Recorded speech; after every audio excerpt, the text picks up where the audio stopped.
Did you know faith and trust in God's plan can be one of the most contradictory phrases ever spoken? Let's really slow this down and look at it. You're told, have faith, trust the plan.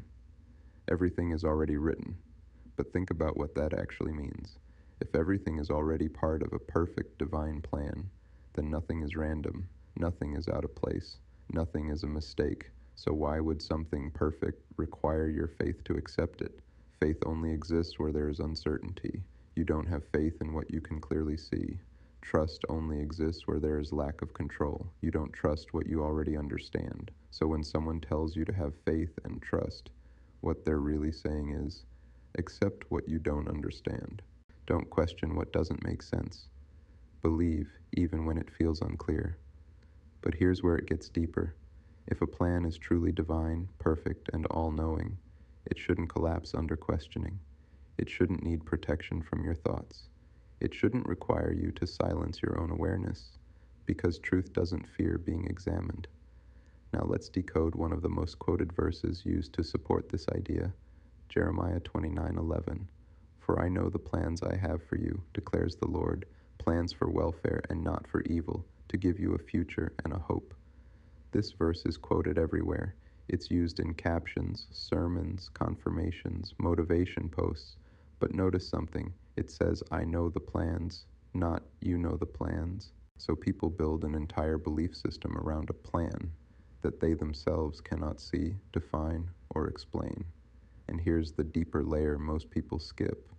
That statement wasn't originally written as a universal message to every individual on earth.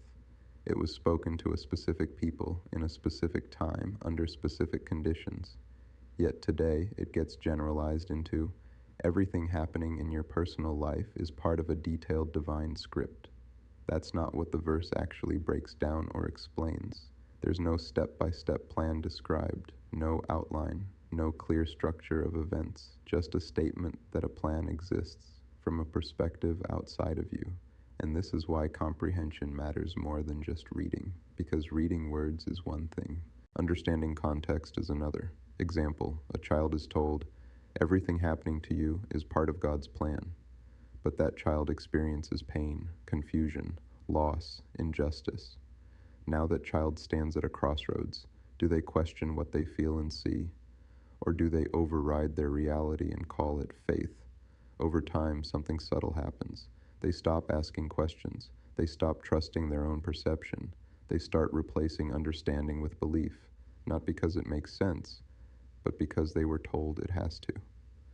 That's the contradiction. If the plan is perfect, why does it require blind acceptance? If the plan is clear, why isn't it understood? If the plan is truth, why does questioning it feel discouraged? At that point, faith can shift from being about truth to being about compliance, not seeing, but believing, not knowing, but accepting, not understanding, but surrendering your questions.